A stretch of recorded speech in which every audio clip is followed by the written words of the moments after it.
बच्चों, welcome back to the channel. बच्चों, आज के इस वीडियो में हम सीए फाउंडेशन की स्टैटिस्टिक्स के measures of central tendency chapter की बैक एक्सरसाइज, आईसीए मॉड्यूल की बैक एक्सरसाइज के सेट ए, ठीक है, यूनिट 1 के सेट ए के हर क्वेश्चन को बच्चे हम करेंगे।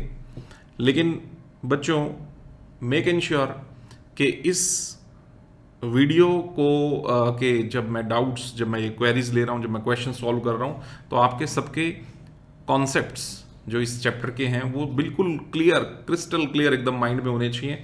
तभी बच्चों आपको ये क्वेश्चन समझ में आने वाले हैं। अगर कॉन्सेप्ट बिल्टअप नहीं है, क्लियर नहीं है, तो बेटा फिर क्वेश्चन समझ में आएंगे नहीं।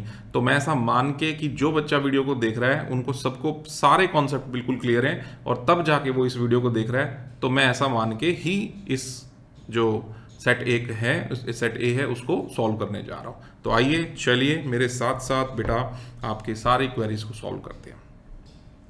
फर्स्ट क्वेश्चन, ठीक है जी, पहला question, write down the correct answers in each of the following. 1 marker question है बेटा, एक एक नंबर के छोटे छोटे से क्वेश्चन है। Measures of central tendency for a given set of observation measures. हाँ जी, क्या कह रहा है बेटा? Measures of central tendency for a given set of observation क्या मेजर करता है? The scatterness of the observation?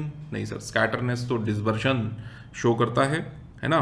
The central location of the observation, yes बच्चों, आपकी जो सेंट्रल टेंडेंसीज है ना, सेंट्रल टेंडेंसी जो मीन है, जो मीडियन है, जो मोड है, ये सारी की सारी बातें जो हैं वो सेंट्रल लोकेशन, किसी भी ऑब्जर्वेशन की सेंट्रल लोकेशन को जो है मेजर करती हैं। जैसे कि बच्चों मीन पूरे एक सेट ऑफ डेटा की मिडल जो है एवरेज वैल्यू है ना, एवरेज को शो करता है अर्थमेटिक मीन। जो मीडियन है वो लोकेशन वाइज बीच की वैल्यू को शो करता है ना, तो वो लोकेशन के हिसाब से डिस्ट्रीब्यूटेड होता है। और जो मोड है वो द मैक्सिमम फ्रीक्वेंट नंबर है ना, वो चीज रिप्रेजेंट करता है। तो कहने का मतलब है बेटा कि जो भी आपकी ये है तो सेंट्रल लोकेशंस की तरफ वो मूव ऑन करती है। तो फर्स्ट क्वेश्चन का आंसर हो जाता है बी।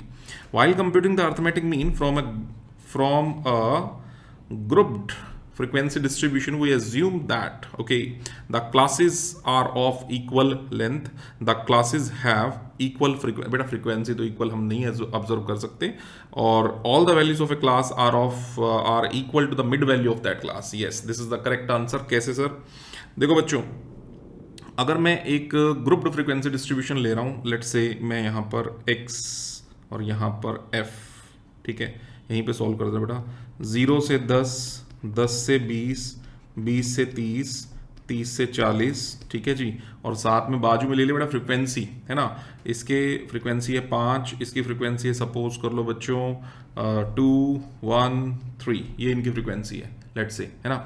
तो बच्चों ये फ्रीक्वेंसी हम इस क्लास इंटरवल में किसको, सपोज मैं आपसे पूछता हूँ बेटा कि ये 2 फ्रीक्वेंसी ये किसको बिलोंग करती है? डज इट बिलोंग्स टू, ये मार्क्स हैं,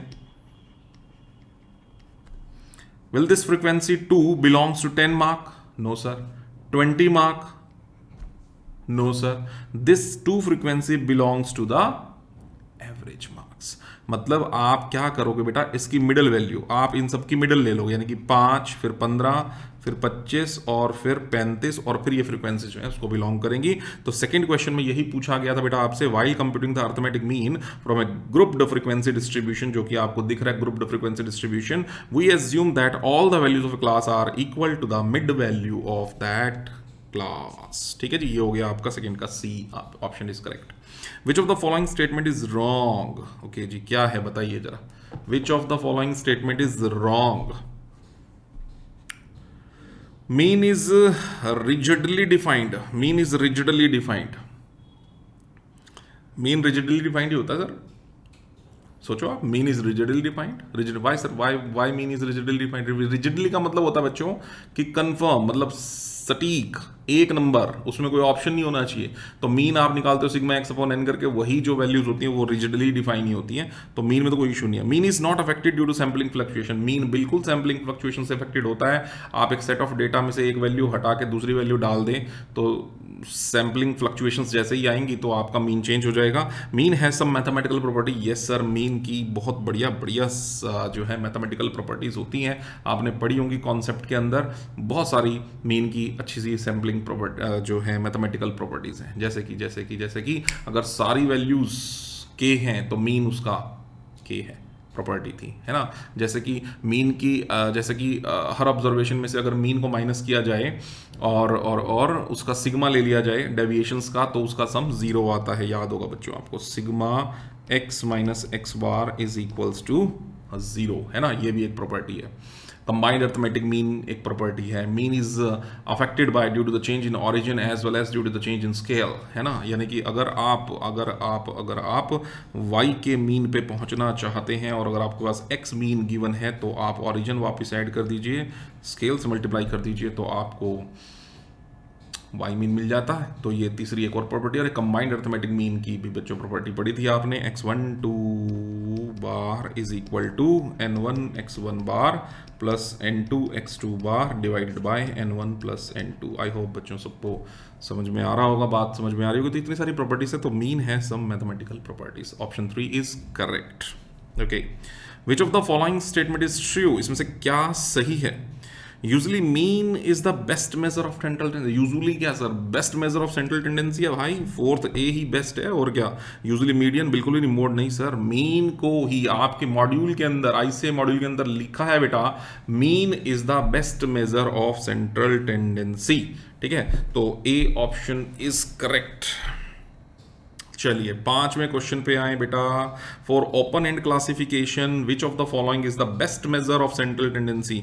ओपन एंड क्लासिफिकेशन में कौन सा बढ़िया रहता है भाई, एएम जीएम मीडियन मोड, क्या बढ़िया रहता है बेटे, सोचो पहले। ओपन एंड क्लासिफिकेशन का मतलब क्लियर होना चाहिए। लाओ मैं साथ के साथ ही सॉल्व कर रहा हूँ बेटा, यहीं पे ही, यहीं इसी स्पेस पे, है ना। सबसे पहले सोचो बच्चों, ओपन एंड क्लासिफिकेशन ही क्या होता है। सर ओपन एंड क्लासिफिकेशन का मतलब ऐसा रहता है, मैं मान लो यहाँ पर x ले लूँ, यहाँ पर बाजू में f ले लूँ, और ओपन एंड का मतलब है बेटे एक एंड स्टार्ट वाला, दूसरा एंड एंड वाला, या फिर दोनों एंड में कहीं एंड या स्टार्ट मिसिंग हो। जैसे जैसे जैसे जैसे जैसे बच्चों मैं बोलूँ आपको, below 10, 10 to 20, 20 to 30, 30 to 40 and 40 to 50, 50 above, है ना। अब ये दोनों एंड ओपन है, स्टार्ट एंड भी ओपन है, क्लोज वाला एंड भी ओपन है। ओपन मतलब पता ही नहीं है 50 का अंत कहाँ पे है, 50 to 60 है। देखो अंदाजा यही लगेगा सिर्फ 50 to 60 है, लेकिन पता तो नहीं ना सर, 50 to 55 की फ्रीक्वेंसी भी हो सकती है। और जो बिलो 10 है वो पता नहीं, 0 to 10 है वो पता नहीं, 5 to 10 है वो भी पता नहीं है अपने को, है ना। तो कहने का मतलब बेटा ये ओपन एंड क्लासिफिकेशन होते हैं, और इन ओपन एंड क्लासिफिकेशन में हमें सबसे बढ़िया जो कैलकुलेट करना रहता है वो रहता है मीडियन। सर मीडियन क्यों, क्योंकि मीडियन बच्चों बीच की लोकेशन के साथ अटैच्ड होता है ना, बीच की लोकेशन। अब जैसे 30 to 40 ये आपकी, मैं कहता हूं कि मीडियन क्लास है, ये आपकी मीडियन क्लास है। तो मीडियन 30 से 40 के बीच में लाई करेगा। सर मीडियन क्लास कैसे निकलती है बच्चों, एक ग्रुप फ्रीक्वेंसी डिस्ट्रीब्यूशन के अंदर, कंटिन्यूअस डिस्ट्रीब्यूशन के अंदर आपको पता है मीडियन किस तरह से निकाला जाता है, ठीक है ना। n/2 को आप चेक करते हो CF के अंदर, और वहां से चेक करके आप मीडियन की क्लास को एलोकेट करते हो। तो कहने का मतलब है मीडियन बीचों बीच का नंबर होता है, पोजिशनल एवरेज है मीडियन। तो इसका मतलब स्टार्ट जो बिलो 10 है उसका अपने को कोई मतलब नहीं है, अगर पता है तो ठीक है, नहीं पता तो भी ठीक है। एंड वाले का भी पता है, ठीक है, नहीं है तो नहीं है। तो इसका मतलब ओपन एंड क्लासिफिकेशन में जो सबसे बढ़िया रहता है वो है मीडियन, बेस्ट मेजर। चलिए question number 5। Question number 6, the presence of extreme observations does not affect. सोचो बच्चों, question number 6, the presence of, अभी मैंने पूरी सारी डिटेल बात कर दी आपसे। The presence of extreme observation, extreme start and, है ना, एक्सट्रीम डज नॉट अफेक्ट। तो किसको अफेक्ट नहीं करेगा भाई, मीडियन से कोई लेना देना नहीं, मीडियन को अफेक्ट नहीं करेगा। आगे बढ़ो बच्चों, क्योंकि मीडियन सिर्फ और सिर्फ मिडल मोस्ट वैल्यूएशन से ही इसका लेना देना होता है। तो मिडल मोस्ट वैल्यूज के साथ ही इसका हिसाब किताब है। ओके, तो एक्सट्रीम ऑब्जर्वेशन से कोई चक्कर है ही नहीं। In case of an even number of observation, which of the following is median? Even number of observation, even number of observation का मतलब है जैसे 6 या 8 या 10 4 ऐसे इवन ऑब्जर्वेशंस में। तो मीडियन क्या होगा सर? मीडियन सीखा था बीच की दो जो ऑब्जर्वेशन होती हैं, जैसे सपोज टोटल 8 ऑब्जर्वेशन है, टोटल 8 ऑब्जर्वेशन है, after arranging them in ascending और डिसेंडिंग ऑर्डर मैंने अरेंज कर दिया। 2 4 है, अगला नंबर है 5, अगला नंबर है 7, अगला नंबर है 8, अगला नंबर है 9, अगला नंबर है 10, 1 2 3 4 5 6 7 और एक और ले लो 12। लो जी 8 ऑब्जर्वेशन एज्यूम कर ली है ना। तो आपसे पूछा जा रहा है सर मीडियन कैसे निकालोगे? तो मीडियन कैसे निकालोगे? बीच की जो दो ऑब्जर्वेशन हैं उनकी एवरेज लेनी पड़ेगी बस, और क्या। बीच की ऑब्जर्वेशन है अपने पास बच्चों 7 and 8, so here the median will be 7 plus 8 by 2 that is equal to 7.5। तो ढूंढो any of the two middle most value. नहीं एनी क्यों भाई, कोई भी थोड़ी ले लेंगे। The simple average of the two middle values, yes the simple average of the two middle values. 7th question, B option is correct. 8th, the most commonly used measure of centre, sir अभी बताया था ना arithmetic mean he सबसे ज्यादा use होता है, कोई दिक्कत ही नहीं है। Which one of the following is not uniquely defined? हाँ जी, मीनिंग सोचो बच्चों, मीनिंग सोचो पहले। विच of the following is not uniquely defined? Uniquely का मतलब होता है मतलब यू कैन से यूनिक मतलब सिंगल वैल्यू है ना, सिंगल यूनिक वैल्यू, यूनिक। तो कौन सी ऐसी चीज है सर जो यूनिकली डिफाइंड नहीं है? तो बेटा मीन इज यूनिकली डिफाइंड। देखो मीन का एक ही वैल्यू निकल के आता है, वो यूनिक होता है। मीडियन भी सिंगल वैल्यू होता है। Mode is not uniquely defined, है ना, इज नॉट यूनिकली डिफाइंड। तो आंसर रहेगा mode. Mode is not uniquely defined. ये हो गया 9th का आंसर। क्योंकि सर मोड क्यों? बेटे मोड की वैल्यू एक ही हो सकती है, मोड की वैल्यू दो भी हो सकती हैं, है ना। मान लो एक सीरीज है, मोड है क्या? बेसिकली मोड है द मैक्सिमम फ्रीक्वेंट नंबर, वो नंबर जो सबसे ज्यादा बार रिपीट होता है। अब मान लो एक सीरीज में कोई एक नंबर है नंबर 5, वो भी 3 बार आया है, और एक और नंबर है नंबर 10, वो भी 3 बार आया है। तो सर अब क्या बोलोगे, 5 मोड है या 10 मोड है? सर दोनों ही मोड है ना, बाई मॉडल सीरीज है ना। तो मल्टी मॉडल सीरीज भी हो सकती है सर, एक ऐसी सीरीज जिसमें मोड कई सारे हैं। तो कहने का मतलब mode is not uniquely defined. So 9th का ऑप्शन आएगा C. 10th, which of the following measure of central tendency difficult to compute? Sir ऐसा है बेटा, देखो मीन, मीडियन, मोड, ठीक है, ये फिर भी निकल जाते हैं सर। और इसमें जो है ना जो अगर आपने पढ़ा होगा तो जीएम को निकालने में बड़ी परेशानी होती है। जीएम का फॉर्मूला आपको पता ही होगा, है ना। सभी जो ऑब्जर्वेशंस हैं उनका प्रोडक्ट का अगर nth स्क्वायर रूट ले लिया जाए, है ना, let's say there are 3 numbers A B C, तो a into B into C, और इसका 3 है तो क्यूब रूट, 4 होते तो 4th रूट, है ना। तो ये मुश्किल हो जाता थोड़ा सा ना बच्चों के लिए। छोटे छोटे बच्चे हो तुम, स्क्वायर रूट लेना ये बड़ा मुश्किल है। 5th स्क्वायर रूट आ जाए, लो जी हो गया काम, लोगरिथम से ही सॉल्व होएगा अब तो, है ना। तो ये थोड़ा मुश्किल हो जाता है। तो GM, which of the following measure of central is difficult to compute? GM is difficult to compute. Question number 10 done. Question number 11, which measure of central tendency is considered for finding the average rates?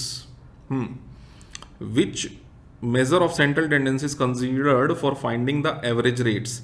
बच्चों average rates निकालने के लिए क्या use होता है? देखो बेटा ऐसा होता है, आपकी थ्योरी के अंदर एक सीधी सी बात लिखी हुई है, एवरेज, रेशियोज, रेट्स, ये सब चीजों के लिए, रेट्स एंड रेशियोज के लिए आपका जीएम और एचएम यूज होते हैं। पीछे अगर आप मॉड्यूल पढ़ेंगे तो वहां सीधी सीधी ये लाइन लिखी है।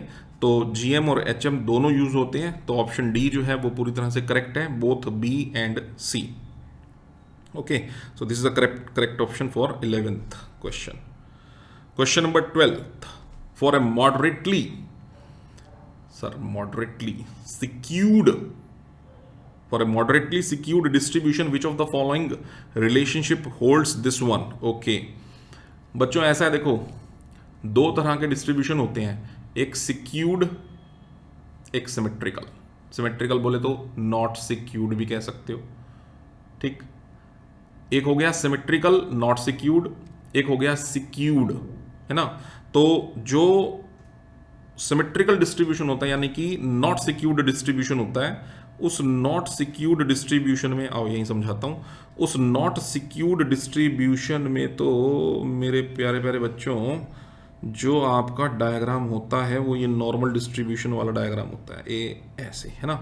ये वाला जो डायग्राम है ना बच्चों, ये है एक सिमेट्रिकल डिस्ट्रीब्यूशन का डायग्राम। अनसिक्यूर्ड का, और इसमें जो रहता है ना आपका mean is equals to median is equal, एक second, is equals to mode रहता है, ध्यान रखना। Mean is equal to median is equal to mode होता है इसमें। ये तो थी बात, ये तो सिमेट्रिकल है सर। अब एसिमेट्रिकल की अगर बात करूं तो वहां मीन मीडियन मोड बराबर नहीं होते सर। वहां होता क्या सर एसिमेट्रिकल, ये तो बता दो। एक मिनट बच्चों, बता रहा हूं यार। ये लो, ये सिमेट्रिकल है, ये लो, ये एसिमेट्रिकल है, ठीक है ना। जो सिक्यूर्ड है, या तो सिक्यूर्ड टुवर्ड राइट या सिक्यूर्ड टुवर्ड लेफ्ट, है ना, पॉजिटिवली नेगेटिवली सिक्यूर्ड। इसमें mean is equal to median is equal to mode नहीं होता बेटे, है ना सर। इसमें क्या होता है, इसमें बेटे ये चीजें ना कुछ इस तरह से कनेक्टेड होती हैं कि mode is equals to 3 median -2 mean, ये ऐसे कनेक्टेड होती हैं।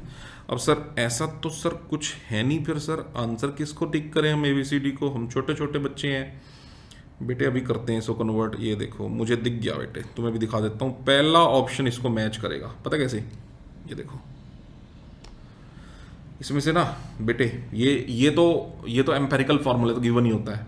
इसमें से एक मीन माइनस कर दो राइट साइड पे, तो बेटा लेफ्ट साइड पे भी क्या करना पड़ेगा, मीन माइनस करना पड़ेगा। देखो मोड माइनस मीन लिख दिया, mathematically we can do it.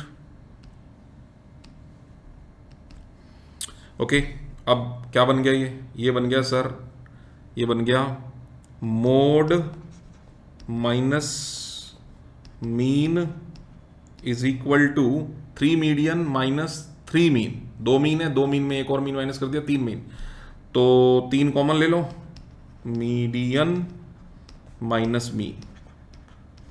अब जरा देखो ऊपर वाला क्या बना, कुछ बना कि नहीं बना?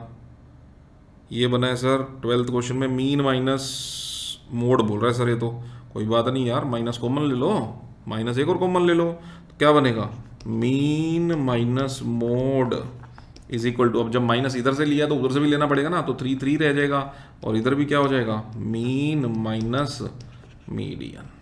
लो बेटे, अब आपको दिख गया होगा ए ऑप्शन को ये मैच कर रहा है, ठीक है, ए ऑप्शन को ये मैच कर रहा है, और ये रहा आपका ऑप्शन नंबर ए। तो 12th का ए ऑप्शन जो है बेटा ये बिल्कुल परफेक्ट ऑप्शन है। Mean minus mode is equal to 3 into thrice of mean minus median. चलिए question number 13,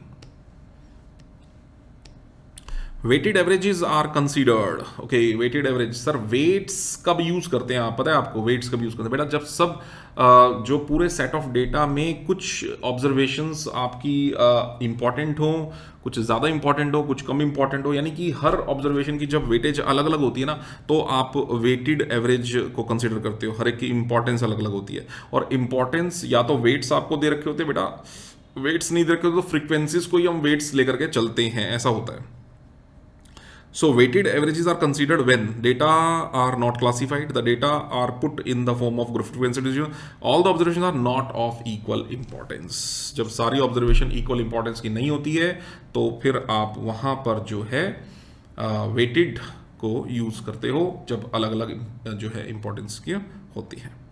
Which of the following results hold for a set of distinct positive observations? Sir ये होता क्या, ये है क्या डिस्टिंक्ट पॉजिटिव?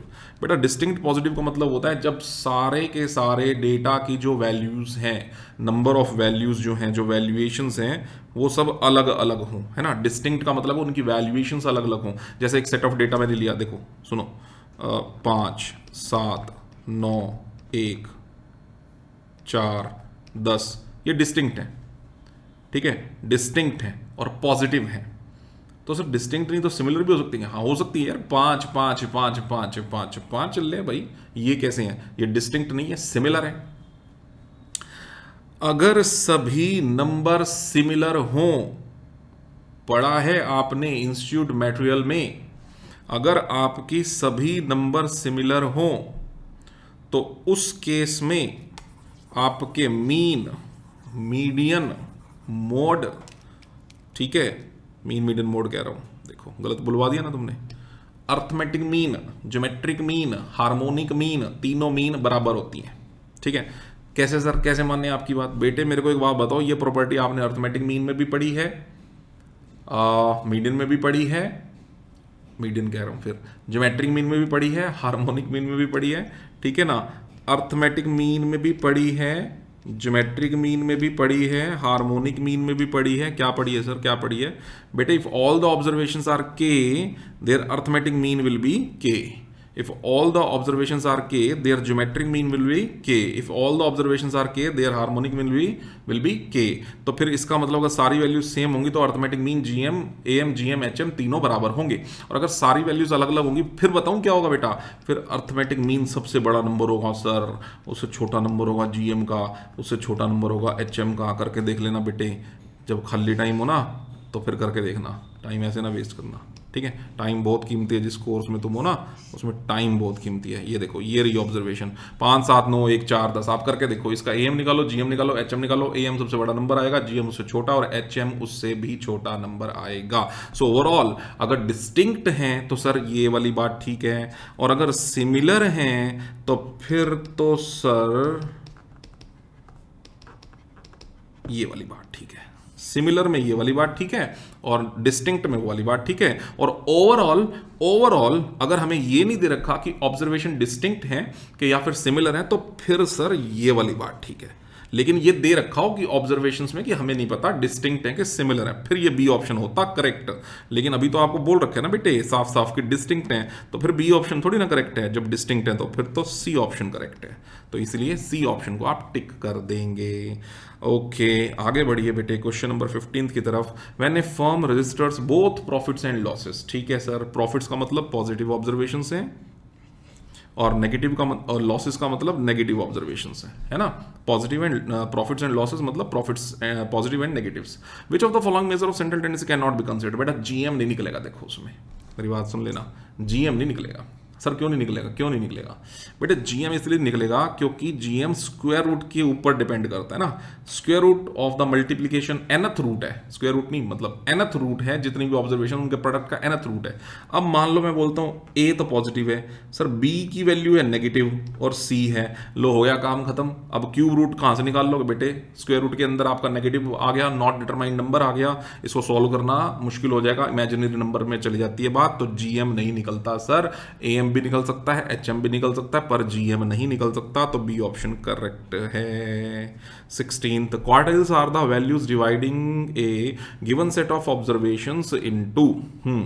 क्वार्टाइल्स किस में divide करते? क्वार्टाइल का मतलब क्या होता है सर? क्वार्टाइल का मतलब होता है 4 बराबर पार्ट, तो 4 equal part sir. 16th B है ही कुछ नहीं। Quartiles can be determined graphically, कैसे क्वार्टाइल को निकाल सकते हो बेटे? ऐसा होता है कि आपने थ्योरी में पढ़ा है कि जो मीडियन होती है ना बच्चों, मीडियन निकलता है आपके less than ऑब्जिव and more than ऑब्जिव के पॉइंट ऑफ इंटरसेक्शन से, है ना। मैं बताता हूँ आपको, ये देखो, ये मैंने बना लिया एक लेस देन ऑब्जिव और एक मोर देन ऑब्जिव, नहीं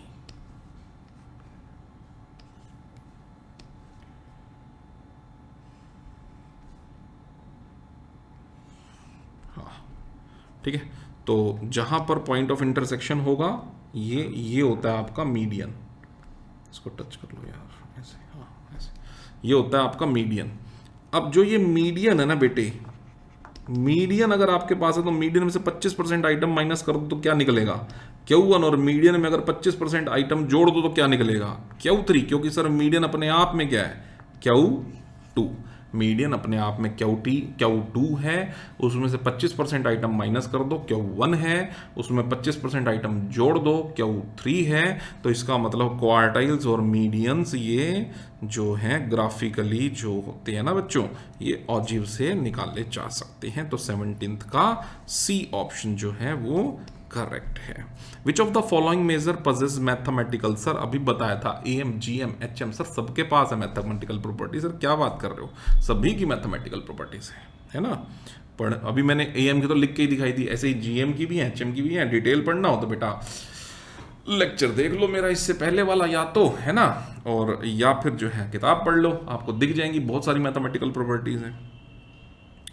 विच of the following measure satisfied a linear relationship between two variable. Sir mean, median, mode तीनों लीनियर रिलेशनशिप से कनेक्टेड होते हैं, क्योंकि बच्चों तीनों में अगर मुझे y सीरीज पे जाना है और मैं अगर x सीरीज पे हूं, तो बेटा अगर मैं मीन में भी हूं तो ओरिजिन प्लस कर दो, स्केल इफेक्ट से मल्टीप्लाई कर दो, तो मीन में भी पहुंच जाओगे।